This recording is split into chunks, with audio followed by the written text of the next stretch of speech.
प्राण प्रिय बात लगी है, इसलिए दोबारा इसको कह रहे हैं। बाहे निरुद्धे मनसः प्रसन्नता, मनः प्रसादे परमात्म दर्शनम, तस्मिन् सुदृष्टे भवबंधनाशो, बहिर्निरोधा पदवी विमुक्ते। सैकड़ों बार कल से ये श्लोक बार बार चल रहा है। वाहे निरुद्धे मनसः प्रसन्नता। ये उपासक पकड़ क्यों नहीं पा रहा, पकड़ क्यों नहीं पा रहा? कितनी अमृतमयी बात है। एक प्रार्थना हम करना चाहते, सरल भाव से आप समझ लो इसका अर्थ, वो हमारी तरफ से प्रार्थना है। 1 महीने की केवल हमें समय दो, 1 महीने का। आप 1 महीने कोई इच्छा नहीं करेंगे, जैसी सामने परिस्थिति आए उसको भोग लो, इच्छा मत करना। 1 महीने का केवल समय दो। हम कोई साधन नहीं बता रहे, इच्छा ही नहीं करनी।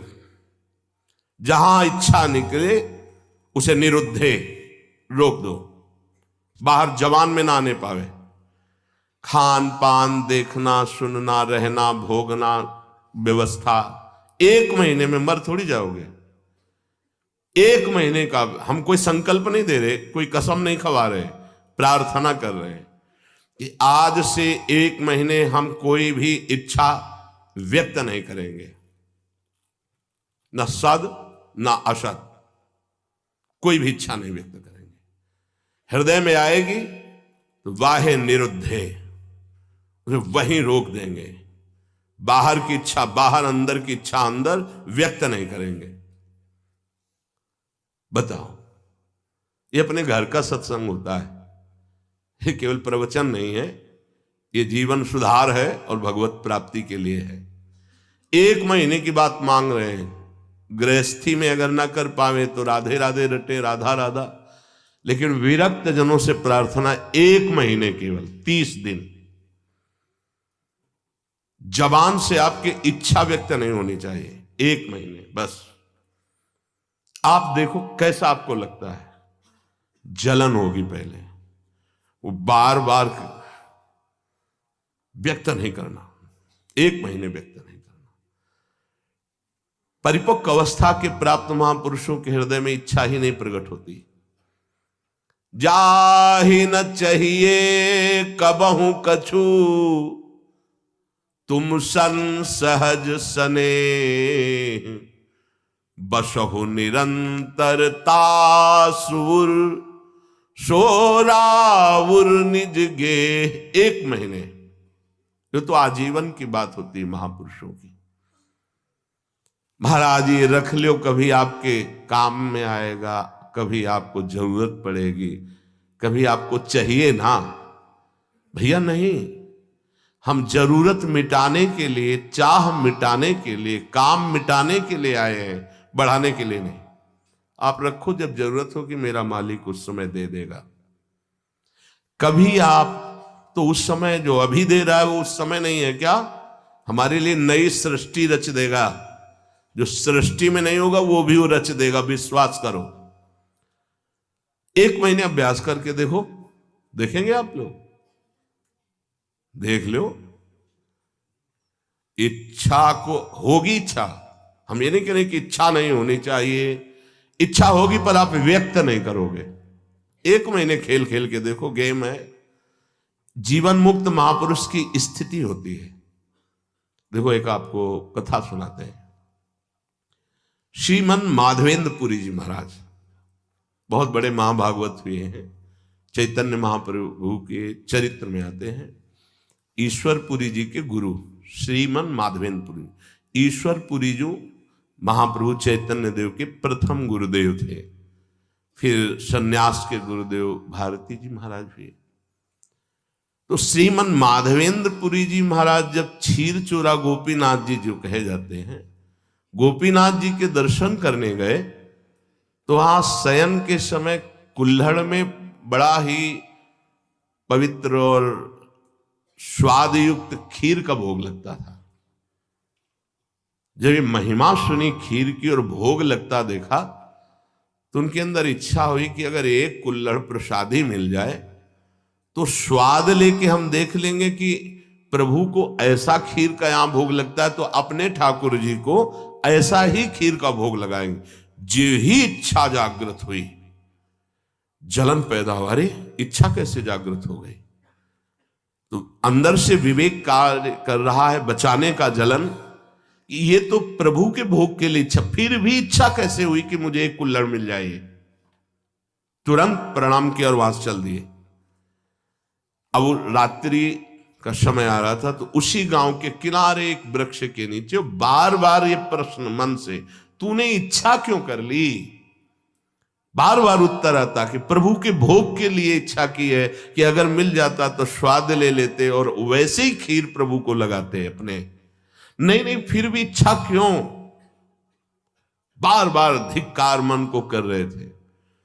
इधर महाभागवत की इच्छा भी भगवान बने थे और उसका पोषण भी भगवान करते हैं। जो निरीह जन हैं, जिनके अंदर इच्छा ही नहीं है, उनके हृदय में कोई इच्छा प्रकट होती तो लीला प्रकट करने के लिए होती। जो कई कुल्हड़ थे उनमें से एक कुल्हड़ छुपा लिया ठाकुर जी ने अपने वस्त्र के नीचे, घाघर के नीचे, जो नीचे का वस्त्र उसमें छुपा लिया और सामने रखे हुए हर भोग के कुल्हड़ उठा करके ले गए। जब शयन कराने गए तो देखा एक कुल्हड़, कहा ये कैसे, यहां कैसे आ गया प्रभु के वस्त्र की? तो प्रभु ने कान में कहा उनके, प्रभु मूर्ति नहीं है, तुम जैसी भावना करोगे वैसे। राधा वल्लभ लाल जी, बिहारी जी सब बात करते हैं, यह किसी मूर्तिकार की रचना नहीं है। हाँ, एक बार मोहनचंद महाप्रभु का चरण छू गया श्री जी के भोग के कटोरे में, तो एक चपत मारी हितजू महाराज ने, प्रभु के पात्र में चरण कैसे छू गया? तो जो राधा वल्लभ लाल जी की सेवा के लिए गए तो कपोल में ऐसे अंगुली बनी, बोले जय जय। तो उनका बालक थे ना, तो जो आपने वो मेरे लगे। बात करते महाप्रभु आचार्य से, बंचंद महाप्रभु जी से, सेवक जी से और प्रेमी जनों से, जो चित्त को बेच दिए हैं प्रभु को, उनसे बात करते हैं। कान में प्रभु अपने सेवक से कही कि ये मैंने चुराया है श्रीमन माधवेंद्र पुरी जी के लिए, और गांव के बाहर अमुक वृक्ष के नीचे बैठे, ये वहां पहुंचाओ तत्काल। तो बैठे हुए भगवत स्मरण करते हुए बीच बीच में धिक्कार दे रहे थे। इच्छा कैसे जागृत हुई? श्रीमन माधवेंद्रपुरी किसका नाम है? उनका जी दास का नाम। ये गोपीनाथ प्रभु ने आपके लिए खीर का कुल्हड़, हाँ ऐसे नहीं, बड़ी अद्भुत लीला की, भोग लगाया तो एक कुल्हड़ चुरा लिया आपके लिए, और जब शयन कराने गए तब आदेश किया तो लाए। उस दिन से प्रभु का नाम क्षीर चोरा गोपीनाथ हो गया। वो तो चले गए, देखे रात भर रोते रहे, प्रभु खीर तो पाई ही, कुल्हड़ भी पा गए, और उसको जो थोड़ा कुल्हड़ का हिस्सा बांध लिया, रोज प्रसादी रूप से थोड़ा कुल्हड़ पा लिया। कितना आप विचार करो, इस कोटि के जो महामहिम है, वो भगवत संबंधी इच्छा में इतना क्लेशित हो गए। हम तो स्वयं भोग की इच्छा रखते हैं। हम कौन से साधक हैं, कौन से महात्मा हैं, किस मार्ग के पथिक? जरा सिद्धांत को समझो, यहां इच्छाओं का तो जाल लगा हुआ है, और परमार्थ का स्वरूप क्या है? बाहे निरुद्धे, बाह्य रोक दो उस इच्छा को। कोई भी इच्छा हृदय में अपना स्थान न बनाने पावे। मनसः प्रसन्नता, तो आपके मन में अखंड प्रसन्नता जागृत होगी। और मनः प्रसादे परमात्म दर्शनम, जब हम बाह्य विषयों का सेवन करते हैं तो मन खिन्न रहता है नवीन नवीन विषय भोगने के लिए। मन में जलन होती, वही विषयों की तरफ आकर्षित करता है, फिर वही जलाता है, वही संकल्प विकल्प कराता है। थोड़ी देर जलाने के बाद फिर उसी भोग की लालसा करता है। बड़ा बाहे निरुद्धे, रोक दो उसको। देखो इसमें विवेक बल काम करता है। अगर आप सत्संग सुन रहे हैं, शास्त्र स्वाध्याय करते हैं, नाम जप करते हैं, सेवा करते हैं संतों की, ठाकुर जी की, तो आपका विवेक प्रबल हो जाएगा, वो रोक देगा। कितना आनंद! कल से इस श्लोक का चिंतन चल रहा है। इतना कोई इच्छा ही नहीं करनी भाई। ये गृहस्थ जन जो बहुत सी कामनाओं में रत हैं वो ये नहीं समझ पाएंगे, लेकिन हम विरक्त जनों से प्रार्थना करते हैं, यदि आप कोई इच्छा नहीं करेंगे तो आप बहुत जल्दी जीवन मुक्त हो जाएंगे। इच्छा ही आपके स्वरूप को ढके हुए है, इच्छा ही आपका बंधन है, और निरीह इच्छा रहित ही जीवन मुक्त अवस्था है। 1 महीने का अभ्यास करके देखो। अच्छा, 1 महीना बहुत ज्यादा लग रहा हो कि पता नहीं चूक ना हो जाए तो 15 दिन का कर लो। 15 दिन बहुत ज्यादा लग रहा हो तो कोई 1 हफ्ते का कर लो। और गृहस्थ जनों को ज्यादा लग रहा हो तो 1 दिन का करके देख लो कि सुबह से लेकर के शयन तक आज कोई इच्छा नहीं हम करेंगे। अगर इच्छा होगी भी तो व्यक्त नहीं करेंगे। 1 दिन करो। विरक्त के लिए 1 महीना, नए साधक के लिए 15 दिन, बहुत नए साधक के लिए 1 हफ्ता, गृहस्थ के लिए 1 दिन और 1 हफ्ता। देखो ना करके क्या बिगड़ जाएगा।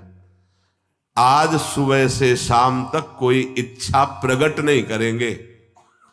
हृदय में होगी तो उसको वहीं दबा देंगे, वाणी से नहीं बोलेंगे। देख लो, परमहंस श्री ओंकारानंद सरस्वती जी घर में भिक्षा पाने जब आए तो बच्चे ही थे। किसी कारण से मैया भूल गई नमक डालना सब्जी में।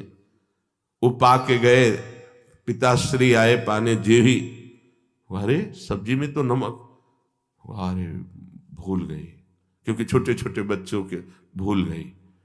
वो गए, कहा स्वामी जी सब्जी कैसी बनी थी? बोले नारायण नारायण, बहुत सुंदर, परम सात्विक बनी। नहीं स्वामी जी उसमें तो नमक था ही नहीं। अरे बेटा, प्राणों का पोषण करना ये नमक है कि नहीं, ये आप गृहस्थ लोग देखते हो। हमें तो जो प्राणों के पोषण के लिए मिला तो नारायण नारायण नारायण, नहीं बच्चा उसमें बिल्कुल कहीं कोई स्वाद दृष्टि इच्छा ही। 1 दिन करके देखो गृहस्थी, और 1 महीने अच्छे साधक, ये जीवन की धारा बदल जाएगी। जीवन की धारा, आप विरक्त हैं, आपके लिए कोई कर्तव्य नहीं, जीवन की धारा बदल जाएगी। बस कट्टरता पूर्वक एक बार इस बात पे आना कि नहीं बोलना, स्वास्थ्य बिगड़ जाए, प्रारब्ध भोग लेंगे, लेकिन हम कहेंगे नहीं। 1 महीने के लिए आपके साथ हम भी हैं। मेरी स्वामिनी जो पहले से ही उसे देख रही, इच्छा क्यों? अगर हुई तो चुप हो जाओ ना, वही इच्छा देने वाली तो वही पूर्ति करने वाली। इच्छा हुई, नहीं पूर्ति हुई तो उनका विनोद है, पूर्ति हो गई तो उनका दुलार है। दोनों में हमें पूर्ण ही रहना है, हमें इच्छा नहीं करनी। ठीक है, पकड़ी गई बात। 1 महीना अपने विरक्त जन इच्छा नहीं करेंगे। पक्का नहीं, पक्की बात करो। हाँ नहीं, देखो ना आप, इसमें जीवन मुक्त अवस्था की तरफ कदम है। 1 महीना जीवन मुक्त रहकर फिर आगे का तो अभ्यास पुष्ट ही होगा। 1 महीना कोई इच्छा नहीं, आएंगी परिस्थिति, बस कहना ही तो है, नहीं कहना ही नहीं है, कुछ नहीं कहना। 1 महीना नहीं बोलना है इस विषय पर कि आज हमारी ये इच्छा है, बोलना नहीं। आगे चले पक्का। और 1 दिन आप लोग गृहस्थ जन करके देखो कि आज एक पूरे दिन में कोई आकर के ऐसी प्रतिकूल परिस्थिति करेगा तो फिर आपकी इच्छा जागृत। हर इच्छा में देखना, केवल खान पान में नहीं कि हमारी इच्छा के विरुद्ध वो बोल रहा है तो हम नाराज हो जाए। नहीं, हमारी इच्छा नहीं है तो हम नाराज क्यों होंगे? हमारी इच्छा नहीं अनुकूल बोले तो प्रतिकूल बोल रहा है, मुझे कोई परेशानी नहीं। इसीलिए 1 दिन दिया है, क्योंकि गृहस्थी में बहुत 1 दिन शांत, एकदम चुप, अंदर जो आए उसे सह जाओ। और 1 महीने अपने लोग, ये केवल खान पान की इच्छा के अंतर्गत नहीं है, संपूर्ण इच्छाओं के अंतर्गत है। ना लोक की ना परलोक की कोई इच्छा नहीं। हम आएगी हृदय में तो उसको नोट करेंगे, लेकिन बाहर नहीं बोलेंगे।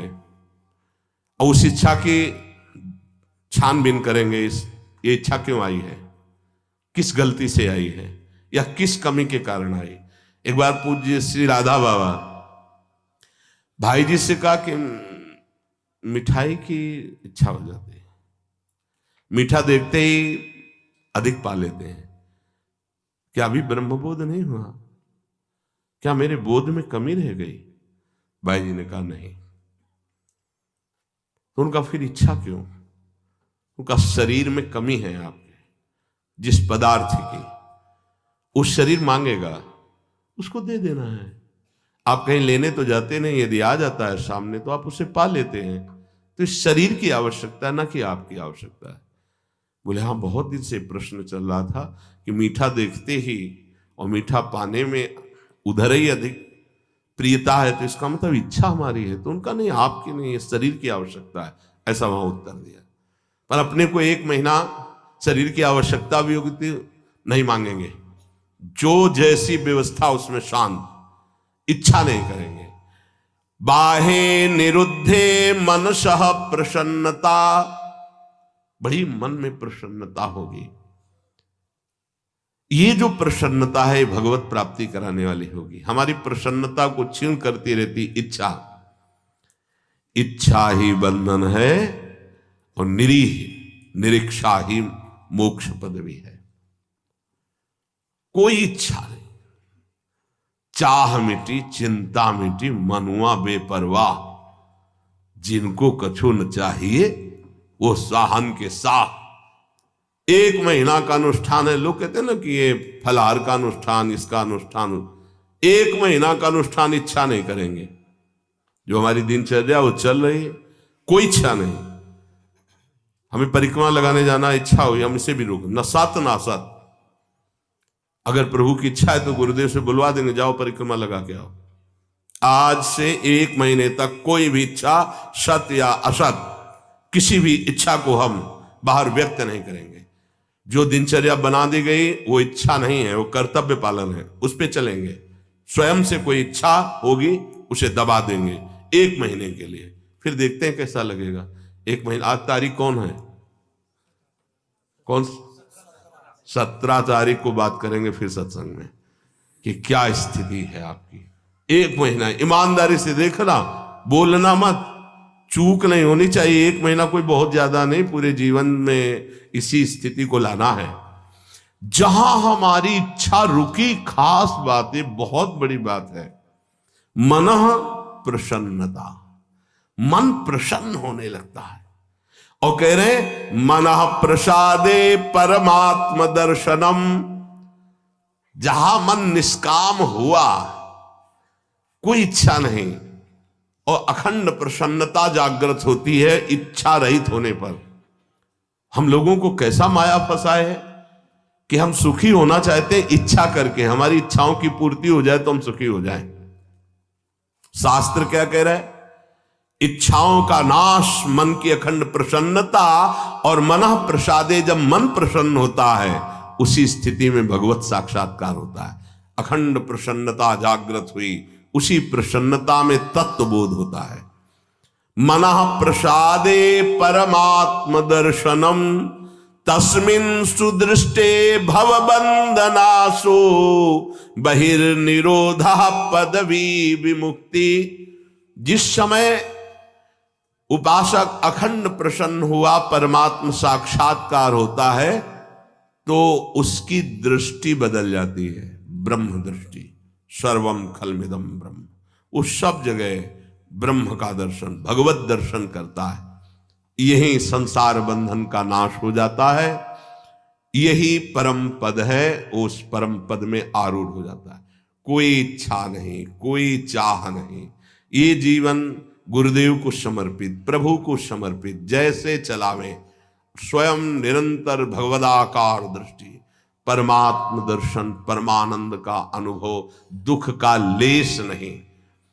अब निरोध करने की वृत्ति कैसे हम रोक पावे, तो बोले योगस्य प्रथमम द्वारम वांग निरोधो अपरिग्रह। पहले वाणी को रोक दो, उचित बोलो केवल, जितना शास्त्र सम्मत बोल सकते हो उतना बोलो, अन्यथा मौन रहो। नाम कीर्तन, वाणी गायन, पहला योगस्य प्रथमम द्वारम, कल चर्चा हुई थी। दूसरा अपरिग्रह, कोई भी चीज अपने पास ऐसी न रखी जाए जो हमारी इच्छाओं का वर्धन कर दे। अगर वस्तु समीप रहेगी तो वो अपना प्रभाव दिखाएगी, इच्छा प्रकट कर देगी विरक्त के लिए। जो सीधे परमात्मा साक्षात्कार के लिए चला है, अपनी कुटिया में बस जितना मन को चंचल ना कर पावे उतना है। महापुरुषों ने सदैव ऐसा ही किया है। गुरुदेव भगवान की आज्ञा से तेहरा से सुबह 7 और 8 के बीच में जाके चून मांग लाते। उसी चून की जो बाजार गए, सब्जी मंडी से घूमे आए, जो उनकी झोली में डाल दिया वो सब्जी बना ली, नहीं तो 2 रोटी बन गई। महाराज जी उसी गुरुदेव भगवान को देखा है। महापुरुषों ने भगवत प्राप्ति के लिए इच्छाओं का दमन किया, इच्छाओं का नाश किया। देखो अब क्या होता है, अपने लोग बड़े बहाने से अपनी वासना का पोषण करने लगते हैं। अमुक चीज तो बोले आज श्री जी की यही इच्छा है, हाँ ठीक मान लेंगे आपकी बात, भोग लगाइए और बांट दीजिए, पशु पक्षी सबको बांट दीजिए। आप उठाइए झोली, जाइए मधुकरी मांग के सूखी रोटी लाइए, तो पता चलेगा आप श्री जी की इच्छा का अनुमोदन करते हैं। श्री जी की इच्छा के बहाने से हम अपनी वासना का कभी कभी पोषण करते रहते हैं। देखो गोविंद देव जी महाराज ने बाबा बलराम दास जी झाड़ू मंडल के जो थे उनसे यही कहा था कि हम तो, हमारा संपूर्ण जगत हम तो सब पाएंगे, लेकिन आप तो अब श्री जी के प्रसाद के बहाने इतना हलवा पूड़ी कचौड़ी पकौड़ी सब तो उनका भोग लगेगा। महाराजा धीराज है हमारे, और रोज पाएंगे तो पेट बढ़ेगा, गैस बढ़ेगी, चर्बी बढ़ेगी, भावनाएं वैराग्य से रहित हो जाएंगी। बात मान लेना, भोग लगे सबको बांट दो, थोड़ा थोड़ा भर पेट। अपने यहां जैसे जाते हैं साधक तेहरा से 100-250 जो भी रोटी मिलती है इकट्ठे मांग के लाते हैं, फिर पाते हैं वही। उदर भरो माधुकरी से, रूखे सूखे से भोग लगाओ, रोज भोग लगाओ और उसे बांट दो। इतना इतना अगर सो तो कोई, हम माधुकरी से अपना अगर या प्रभु को जो प्रसाद भोग लगा है उसमें से सूखा और जो अच्छा अच्छा पदार्थ है वो और सबको, पशु पक्षी भी तो वृंदावन के संत हैं, बांट दिया। एक बार पंडित रामकृष्ण बाबा राधा रमन जी गए तो दोना भर करके सब मिठाई का प्रसाद, तो बाबा तो बहुत शासन करते थे, हे गोसाई जी महाराज हमको तुलसी दल और चरणामृत दीजिए, ये मिठाई महाराज पाते हैं औरों को बांट दीजिए, हमें तो तुलसी दल और चरणामृत दीजिए। बहुत सावधान। गुरुजन जो हमारे आचरण करते हैं हमको वैसा चलना पड़ेगा। बहुत कम समय में बहुत ऊंचाई पर चढ़ना है, कृपा है हमारे ऊपर, हम इनकी सावधानी रखें। जब सत्संग मिल रहा है तो बहुत बड़ी कृपा मिल रही। हमारी पहली सीढ़ी है परमार्थ की, वाणी को एकदम संयम में रखें। दूसरी सीढ़ी, आप अपने पास उतना ही वस्तु रखें जितना प्रयोग करना है। अगर आप ज्यादा रखेंगे तो आपका मन चंचल होगा। कमरे में घुसने पर अगर कोई ज्यादा वस्तु हो तो तुम्हें बोझा लगनी चाहिए कि ये एक्स्ट्रा क्यों टंगी हुई है, ऐसा होना चाहिए। बिल्कुल साधारण जीवन, असाधारण चिंतन। हे साधारण जीवन, असाधारण चिंतन।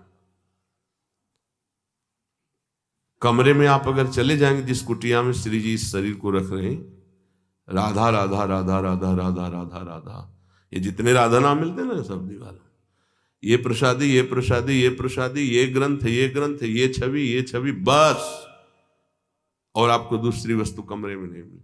जिधर डालो तो बस राधा राधा राधा राधा राधा। नाम है, रूप है, नाम रूप को प्रकाशित करने वाली वाणी है, जो दिनचर्या, ये केवल उपदेश ही आपको नहीं दे रहे। शरीर रोगी होने के कारण कुछ सुविधाओं को स्वीकार किया गया है, वो हमारा जीवन नहीं है, वो हमारा लक्ष्य नहीं है। जीवन में प्रतिग्रह लेना उतना जितना हमारे जीवन का यापन होना है, नहीं तो नष्ट हो जाओगे, पक्का समझ लो। अपने पास एक भी कपड़ा ऐसा न होना चाहिए कि जो बाद में किसी के काम में आवे, बाद में यही आवे किसी जला दो तो अच्छा है, पक्का समझना। साधु का परिग्रह रहित जीवन होना चाहिए। आज ऐसी अवस्था नहीं रह गई कि हम विचरण करके, जैसे पीछे आए हैं विचरण करें। साधुओं को घेर कर पशुओं की तरह मार डाला जाता है। अब ऐसा समय नहीं है कि आप तीर्थ याटन करें, भ्रमण करें। अब समय ऐसे है कि भगवान की कृपा से यदि कुटिया बन जाए तो धाम आदि में वास करो, चुपचाप नजदीक के गांव से जहां परिचय है वहां से मांग के खा लो, नहीं और गांव में घुसोगे तो और भी हो सकता है कुछ। समय कलयुग का बढ़ता ऐसा प्रभाव चला जा रहा है कि यार संत हैं, तुमको कोई संशय हो रहा है तो बंदी बना लीजिए और उसकी जानकारी कीजिए क्या प्रसंग था। ऐसे पशुओं की तरह टूट पड़ना, संत का मतलब इस तरह से उपहास, इस तरह से अमर्यादित चेष्टा तो बहुत ही घातक चेष्टा है। तो आजकल ये समय नहीं रह गया कि आप जवान जवान साधु गांव गलियों में घूमें। हाँ, निर्धारित है, जैसे हमारे ब्रजमंडल के गांव हैं, ये जानते हैं, ये संत की मर्यादा को जानते हैं, इनके दरवाजे से मांग लो। अब समय नहीं रह गया, नहीं पशुओं की तरह घेर के मार डालते हैं, जान से मार डालते हैं। ऐसा तो बड़ा कठिन है। कोई भी ऐसे निंदनीय आचरण इस भेष का लेके कर सकते हैं, लेकिन बहुत अच्छे अच्छे भी महापुरुष हैं। तो परिग्रह रहित जीवन पर अब धाम में इसकी जरूरत है कि आपके वास की व्यवस्था हो, आपका भोजन शरीर यापन के लिए हो, खूब भजन करके शरीर पूरा करो धाम में। अब ये समय नहीं रह गया कि आप बाहर भ्रमण करें। सच्ची कह रहे हैं, अपने लोगों ने जो जीवन, तो वो अब तो है ही नहीं वैसा जीवन, चलने लायक नहीं जीवन है। परिग्रह उतना ही रखो जितनी आवश्यकता। रोज का रोज ठाकुर जी व्यवस्था अपने जनों की करते हैं। आप अपनी चिंता न करेंगे, अपनी चिंता करेंगे तो ठाकुर जी निश्चिंत हो जाएंगे आपसे। और हम चाहते हैं कि वो निश्चिंत ना हो, हम निश्चिंत हो उनके भरोसे पर। निराशा, हमारे अंदर किसी से कोई आशा न रह जाए कि ये व्यक्ति भगत है, ये बहुत जहर है, प्रार्थना है मान लेना। ये जो आज का सत्संग बिल्कुल अंतर की बात से हम कह रहे हैं, इसे समझ लीजिए, बहुत सुधरने की जरूरत है। हम जरा सा कुछ भजन करते हैं, 4 गृहस्थों को साथ लेके चल देते, धनी मानी, और वही जरूरत नहीं है। आप निरपेक्ष होकर के अपने धर्म का पालन कीजिए, मन आए 4 रोटी दे दीजिए, इसके बाद हम आपको पहचानेंगे नहीं। पहचान प्रभु से है, उन्होंने प्रेरित करके आपको भेजा। हम आपको कुछ नहीं जानते ना कभी मानते हैं। प्रभु आयो बस इतना ही जानते हैं, इतना ही कार्य आपके लिए था, प्रेरित किया और रखवा दिया। चलो, पीछे नहीं पड़ना, पीछे तो प्रभु के पड़ना है। लेकिन यहां उल्टा हो जाता है, प्रभु की तरफ पीठ हो जाती है, उनकी तरफ मुख हो जाता है। तो निराशा आशा ही परमम दुखम नैराश्यम परमम सुखम, दोबारा इसलिए समझा रहे हैं कि साधना में बहुत जरूरी बात है। किसी भी ने बहुत सेवा की, जब कोई नहीं था तो बाजार में खड़े हुए के कहा कि जिंदगी में कभी ऐसा मत समझ लेना कि हम तुम्हारा एहसान मानेंगे। तो बहुत प्रेमी जन गए, बाबा ऐसे बंद कर बात, बता कल क्या लाना है। वो तो बहुत निरपेक्ष है, आज भी वैसे ही, पहले दिन से आज तक वैसे ही, वही श्रद्धा, वही निष्ठा, वही समर्पण। 26 साल हो गए होंगे लगभग, वही समर्पण, वही निष्ठा। कोई दिन ऐसा नहीं जिस दिन सेवा उनकी ना होती। शाम के वही आके पूछते थे, कुछ मिला खाने को, वही निष्ठा, वही। वर्षा है तो भींगता हुआ, गिरता हुआ, वो तो देखा है ना। और कभी एहसान नहीं, आओ आओ आपने, कभी नहीं ऐसे, उसका भी कभी नहीं। कोई मांग नहीं, कोई प्रश्न नहीं, और इधर से भी कोई बड़ाई नहीं, कोई अपनापन भी नहीं दिखाया। ये तब ऐसे चलता है। निराशा, एकमात्र श्री जी से आशा। ये देख लो, अंदर किसी से भी आशा नहीं होनी चाहिए। आशा हम प्रभु से प्राप्त करने की। क्या आपके चरणों का प्रेम, आपके नाम का प्रेम, कोई आशा ही ना रह जाए, ऐसी आशा आपसे आशा है कि कोई आशा ही ना रह जाए, हमें ऐसी स्थिति प्रदान करें। चौथा, निरीहा, इच्छा ही ना रह जाए, जिसके लिए आज कहा है कि 1 महीने के लिए देख लीजिएगा। और नित्य में एकांतशीलता, एकांत में जब हो तो बड़े संयम से रहें। एकांत आपका गंदा नहीं होना चाहिए, बड़े शीलवान, बड़े धैर्यवान, बड़े तितिक्षु, बड़े इंद्रिय संयमी। नहीं, बड़े बड़ों का एकांत खराब हो जाता है। समाज तो सबका ठीक रहता है, एकांत खराब हो जाता है। समाज में त्रुटि हो जाएगी तो निंदा होगी, ठीक हो जाओगे। एकांत में त्रुटि होगी तो तुम्हारा अध्यात्म नष्ट हो जाएगा अंदर का। एकांत स्थित इंद्रियो परमणे हेतुर्दमश्चेतसः। ऐ उपासक, एकांत सेवन में सावधान रहना, तुम्हारी इंद्रिय और मन तुम पे हावी होंगे, इसलिए इंद्रिय और मन का दमन कर देना, इंद्रिय और मन के गुलाम मत बन जाना। ये एकांत का है, ये जरूर सुधारो। एकांत में देख लीजिएगा, अय उपासक, एकांत में इंद्रिय और मन तुम पर शासन करेगा, तुम्हें गुलाम बनाने की चेष्टा करेगा। उस समय तुम अपनी इंद्रिय और मन का दमन करो, बिल्कुल उनकी बात नहीं मानना जो धर्म विरुद्ध हो। जो ही तुमने इंद्रिय दमन किया तो हेतुर्दमश्चेतसः, तुम्हारा चित्त अर्थात मन दमन करने के कारण निर्वासनिक हो जाएगा। ये थोड़ा कठिन है समझना। जब हम मन और इंद्रियों की मांगी हुई वस्तु नहीं देते तो हमें जलाता है, एक अशांति पैदा हो जाती है। तब होता है यार दे दो, शांत हो जाएगा। ये बहुत घातक बात है। जो इंद्री मन मांगा और हमें अशांत किया ना देने पर हम उसको शांति प्रदान करने के लिए देने लगे, अब आपका परमार्थ मार्ग लुट जाएगा। ये बहुत गंभीरता से समझो, यहां हमसे बहुत चूक होती है। यदि हमने जो मन और इंद्री ने मांगा नहीं दिया, उनका निरोध कर दिया, तो निरोध से वासना का नाश हुआ। वासना का नष्ट होना ही ब्रह्मानंद का स्फुरण होना है। तेनानंद रसानुभूति रचला ब्राह्मी सदा योगिनस, तस्मात् चित्त निरोध एव सततम कार्यम प्रयत्ना मुने। इसलिए मुनि का एक ही प्रयत्न होना चाहिए कि मन और इंद्रियों की मांगी हुई मांग को पूरी ना की जाए।